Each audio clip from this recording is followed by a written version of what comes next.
पहिला जो प्रोजेक्ट होता, तो पहिला प्रोजेक्ट मिळवण्यासाठी तुम्हाला काय संघर्ष करावा लागला किंवा त्या मागची काय तुमची एक्झॅक्ट स्टोरी आहे? ज्यावेळी कोरोनाचा काळ होता साधारणतः 2020-21च्या दरम्यान, आणि त्या दरम्यानच मी माझा जॉब स्किप केला होता. म्हणजे ती खूप मोठी रिस्क होती माझ्यासाठी.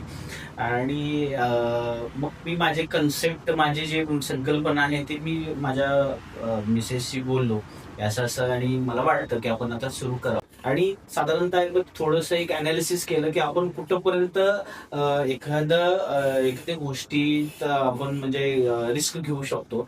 मी 6 महिने तर रिस्क घेऊ शकत होतो, एवढा थोडा बॅकअप माझ्यासाठी होता.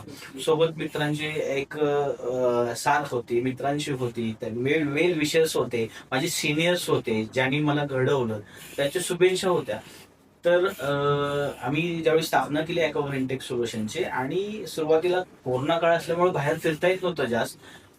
घरी बसूनच लॅपटॉपवरती काही इन्क्वायरीज येतात का, सगळ्या कंपनीना ऑफर्स करतात.